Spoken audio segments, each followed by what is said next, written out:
এ ধরনের অনেকগুলো পোস্ট আমারও নজরে পড়েছে, আপনাদের নজরে পড়েছে যে এ ধরনের দুর্ভাগ্যজনক, খুবই ন্যাক্কারজনক ঘটনা ঘটছে।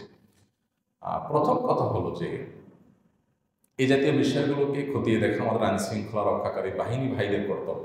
আমরা তাদের প্রতি আহ্বান রাখতে চাই, তারা যেন এগুলোকে খতিয়ে দেখেন যে এগুলো আসলে কি হচ্ছে, নেপথ্য থেকে কারা কি করছে। একটা কথা আমি প্রায় বলি যে দেশের মানুষ, সাম্প্রদায়িক সম্প্রীতি এদেশের মানুষের মধ্যে যতটা আছে, আশেপাশে কোনো দেশের মানুষের মধ্যে এটা নাই। যার কারণে আশেপাশের সব দেশের মানুষরা সাম্প্রদায়িক সম্প্রীতির সবক বাংলাদেশের মানুষ থেকে নেওয়া উচিত। বাংলাদেশের মানুষ যতটা সহনশীল সাম্প্রদায়িক সম্প্রীতির ইস্যুতে, এতটা সহনশীলতা আশপাশের কোনো দেশের মানুষ দেখাতে পারে না নিকট অতীতে।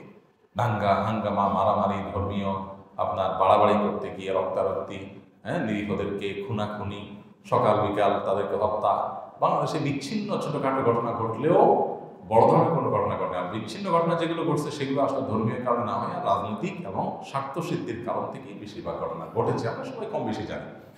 তো এই ধরনের পরিস্থিতির যারা আমাদের পরিবেশ গোলা করার চেষ্টা করছে, নানা রকমের উস্কানি দিচ্ছে এবং নানা রকমের সম্প্রীতি নষ্ট হওয়ার মতো কাজ করছে, সেগুলো যদি সিরিয়াসলি আমাদের আইনশৃঙ্খলা রক্ষাকারী বাহিনীর কর্তৃপক্ষ, বিভিন্ন এজেন্সি, দায়িত্বশীল ব্যক্তিবর্গ এবং অথরিটি তারা যদি না দেখেন, তাহলে এটা আমাদের কারোর জন্য কল্যাণ বয়ে আনবে না। এগুলোর মধ্যে কোনটা প্রপাগান্ডা সেগুলো বের করে এনে সেগুলোকে যেমন দৃষ্টান্তমূলক শাস্তি দেওয়া উচিত এবং ঘটনাকে আড়াল না করে প্রকৃত ঘটনাকেও বের করে আনা উচিত। এটা তাদের কর্তব্য, তারা যেন পালন করে, সেজন্য উদাত্ত আহ্বান থাকবে। না থাকলে তারা সহ আমরা সহ সবাই ক্ষতিগ্রস্ত হব। তাদের কর্তব্য তারা যেন পালন করেন, সেটি আমরা অবশ্যই জোর দাবি জানাচ্ছি। সেই সাথে আমাদের সমস্ত মুসলমানদের লক্ষ্য রাখতে হবে, বিবাহ বহির্ভূত সম্পর্ককে ইসলাম কি করেছে? হারাম করেছে। কেন হারাম করেছে আমরা সবাই জানি।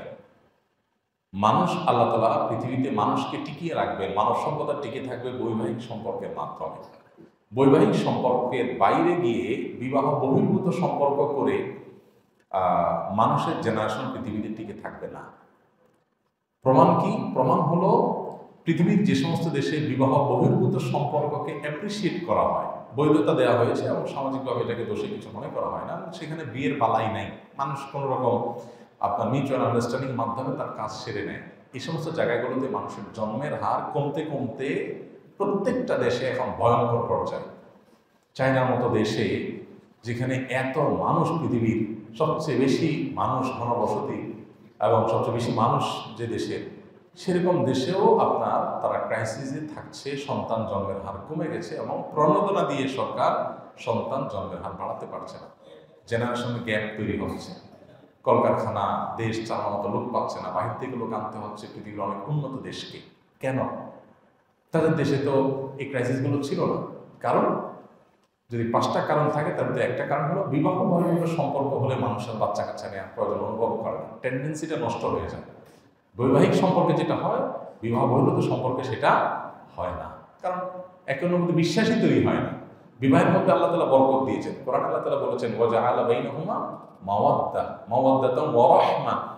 স্বামী স্ত্রী উভয়ের মধ্যে বৈবাহিক সম্পর্কের মাধ্যমে অটোমেটিক স্বয়ংক্রিয়ভাবে আল্লাহ তাআলা এক ধরনের হৃদ্যতা এবং ভালোবাসা সৃষ্টি করে দেন। আগে অনুষ্ঠানের 5 মিনিট আগেও অপরিচিত মানুষ ছিলেন, যে নারী পুরুষ, তাদের একজনের সাথে আরেকজনের রিলেশন ছিল না। শুধুমাত্র বিবাহের আগদটা পড়ানো হলো, বিবাহটা সম্পন্ন হয়ে গেল, সাথে সাথেই অলৌকিক এবং অবর্ণনীয় একটা সম্পর্ক, একে অন্যকে মিস করা, ভালোবাসা, এটা তাদের মধ্যে কিন্তু জেগে উঠে, তাই না? যারা বিবাহিত মানুষ তারা জানেন যে অবর্ণনীয় একটা টান স্ত্রীর প্রতি, স্বামীর প্রতি স্ত্রী। কিছু অমানুষ আছে, তাদের কথা ভিন্ন, সাধারণত মানুষের প্রকৃতি এরকম। এই যে জিনিসটা, বিবাহ বহির্ভূত সম্পর্ক বছরকে বছর ধরে যদি কোনো রিলেশনে থাকে কেউ, এই জিনিসটা হয় না। এই জন্য আপনি দেখবেন বৈবাহিক জীবনে স্বামী স্ত্রী একে অন্যের প্রতি অবিচার করা, জুলুম করে হত্যা করা, খুন করা, মারাত্মক পর্যায়ে চলে যাওয়া, এরকম পরিস্থিতি লাখে, কোটিতে, হাজারে আপনি খুঁজে পাবেন খুব অল্প স্বল্প। আর তথাকথিত এই প্রেমের সম্পর্ক বিবাহ ছাড়া যেটা করে, এইটার মাধ্যমে যে রিলেশনগুলো হয়, এই রিলেশনগুলোতে আপনি প্রায় দেখবেন ধোঁকা, প্রতারণা, আজকে ছেঁকা খাইছে, কালকে ছেড়ে দিয়ে চলে গেছে, তলে তলে আরেকজনের সাথে করছে। বৈবাহিক জীবনেও হয়, কিন্তু এখানে তার তুলনায় অনেক বেশি হয়। কারণ স্বামী স্ত্রীর পরস্পর সম্পর্কের মধ্যে সামাজিক একটা কমিটমেন্ট থাকে, সমাজের মানুষদের উপস্থিতিতে, সাক্ষী আপনার শহীদের উপস্থিতিতে, সবাই মধ্যস্থতায়, দ্বিপাক্ষীয় প্রচেষ্টায়, দুইটা ফ্যামিলির বন্ধনের মাধ্যমে এই সম্পর্কটা গড়ে ওঠে। এখানে একটা সামাজিক দায়বদ্ধতা আসে। তথাকথিত প্রেম বা বিবাহ বহির্ভূত তথাকথিত এই যে রিলেশন বা হারাম সম্পর্ক, এই জায়গাটাতে সেই জিনিসটা কখনো হয় না, যার কারণে সেখানে মিস ইউজের পরিমাণ অনেক বেশি। কেন ইসলাম বিবাহের জন্য এতটা কঠোরভাবে নির্দেশ আমাদের বৈবাহিক জীবনের জন্য দিয়েছে? এই জন্য কোনো ছেলে নিজেকে হিন্দু হয়ে যদি বলে না আমার ইসলামের প্রতি ভালো লাগার কাজ করে, তো কোনো মুসলমান মেয়ে যদি তার প্রতি দুর্বল হয়ে পড়ে, এটা তার ভুল।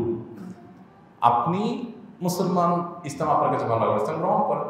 ইসলাম গ্রহণ করেন, আপনি ইসলাম গ্রহণ করেছেন আল্লাহর জন্য, দুনিয়ার কোনো উদ্দেশ্য নাই, এটা আপনি প্রমাণ করেন। এটা আপনি প্রমাণ হয়ে গেলে তারপরে যেখানে আল্লাহ আপনার রেখেছেন সেখানে বিবাহ হতে পারে। তো অনেক সময় এই ধরনের ফাঁদে মেয়েরা পড়ে, এটা পড়া উচিত না। এমনকি ছেলেরা অনেকে পড়ে, সেটাও পড়া উচিত না। আবার সেই সাথে এটাও মাথায় রাখতে হবে যে অনেক মানুষ তারা ইসলামের সৌন্দর্য দেখে ইসলামের ছায়াতলে ফিরে আসেন, তারা সত্যিকার ইসলামকে ভালোবেসে ইসলামে ফিরে আসেন। তো এই সত্য মিথ্যা নিরূপণ করার মতো সময় সুযোগ আমাদের দিতে হবে, নিতে হবে, তাহলে সেক্ষেত্রে ভুলগুলো হবে না। সবচেয়ে বড় কথা হলো যে বিবাহ বহির্ভূত সম্পর্ককে আমি না করলেই এই সমস্যাগুলো সমাধানের পথ এমনিতেই চলে আসবে। এই জাতীয় যত কেস, যত ঘটনা আমি দেখেছি সোশ্যাল মিডিয়াতে, কোনটা সত্য কোনটা মিথ্যা আল্লাহ ভালো জানে, আমি তার পরখ করতে পারি না, কিন্তু জেনারেলি দেখার পর আমি দেখেছি যে প্রায় 99% বিষয়গুলো হলো বিবাহ বহির্ভূত। আপনি ধর্মের নামে আপনার বিবাহ বহির্ভূত সম্পর্ক করতে বলছে কি? একটা ছেলে ইসলামের দিকে অগ্রসর হচ্ছে বা একটা মেয়ে ইসলামের দিকে অগ্রসর হচ্ছে, এটা দেখে আপনি তার সাথে প্রেম করলেন, জায়েজ হয়ে যাবে? বুঝেন না আমার কথা? এটা আপনার জন্য হারাম। আপনি হারাম করলে বেরাম তো হবেই। হারাম করলে হারামের প্রায়শ্চিত্ত আপনি ভোগ করছেন। বিধান আমাদের সবারই সাবধান হওয়া উচিত। এই জাতীয় বিষয়গুলো পারিবারিকভাবে খুব বিচক্ষণভাবে ভেবে চিনতে তারপর পদক্ষেপ নিয়ে আগানো উচিত। আল্লাহ তাআলা সব ষড়যন্ত্র থেকে আমাদের সবাইকে হেফাজত থাকার তৌফিক দান।